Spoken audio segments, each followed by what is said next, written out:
Soal putusan MK ini kita segera bergabung dengan jurnalis Kompas TV Asri Gunawan dari Gedung Mahkamah Konstitusi Jakarta Pusat. Sudah ada putusan sistem pemilu proporsional terbuka, tapi ada dissenting opinion, usulan untuk sistemnya diterapkan terbuka terbatas. Sudahkah ada tanggapan dari pemohon dan pihak terkait dalam sidang ini? Ya, Tifal, usai sidang pembacaan putusan terkait dengan sistem pemilu, ini dari pihak terkait, khususnya dalam hal ini adalah DPR RI yang diwakili oleh beberapa fraksi, ini melakukan konferensi pers bersama awak media. Tadi ada dari fraksi Partai Golkar, kemudian fraksi Partai Gerindra, fraksi Partai PKS, dan juga fraksi Partai Demokrasi Indonesia Perjuangan.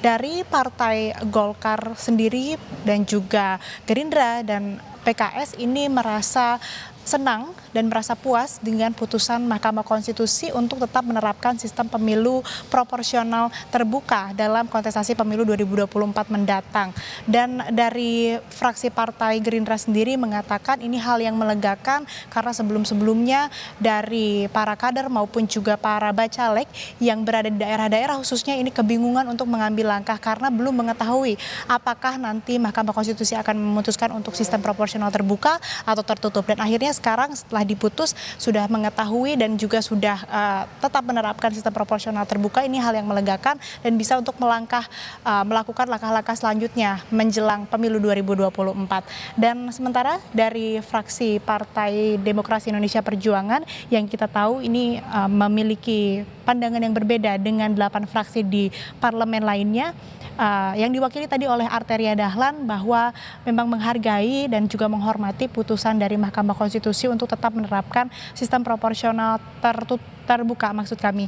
Meskipun dari Partai Demokrasi Indonesia Perjuangan sendiri ini menginginkan ataupun juga mendukung sistem proporsional tertutup.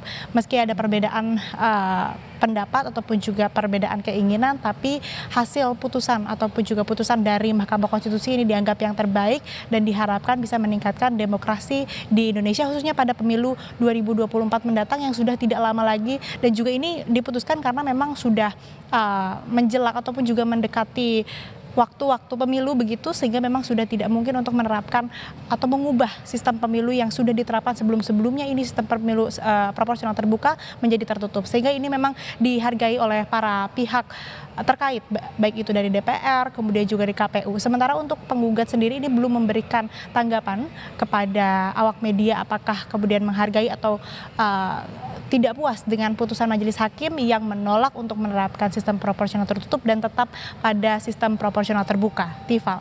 Yang menarik di sini sidang ini akhirnya menjadi sorotan cukup besar begitu karena bermula dari bocoran Twitter dari Denny Indrayana soal hasilnya dari MK akan mengeluarkan hasil sistem proporsional tertutup.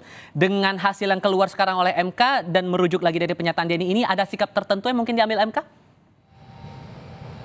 Iya, tadi dijelaskan oleh Hakim Konstitusi Saldi Isra bahwa memang MK sudah mengambil sikap begitu terkait dengan sikap dari Denny Indrayana yang sempat menggegerkan publik begitu dengan mengatakan adanya kebocoran putusan Mahkamah Konstitusi, bahkan menyebutkan 6 hakim menyetujui dan 3-nya perbedaan pendapat begitu. Nah, ini ditegaskan lagi, dibantah lagi bahwa memang tidak ada putusan sebelum ataupun juga di saat munculnya isu tersebut begitu, Tifa. Dan langkah yang akan dilakukan oleh Mahkamah Konstitusi menghadapi hal ini adalah akan melaporkan Denny Indrayana ke organisasi advokat di mana Denny Indrayana bergabung.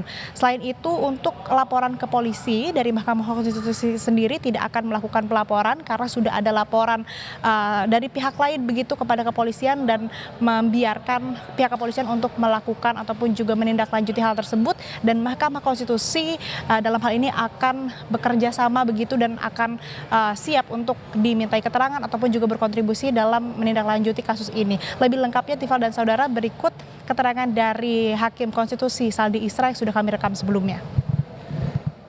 Agar ini bisa jadi pembelajaran untuk kita semua, akan melaporkan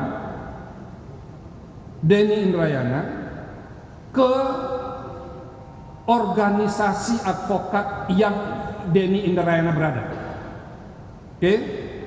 Jadi itu sedang disiapkan, mungkin minggu depan akan disampaikan laporan.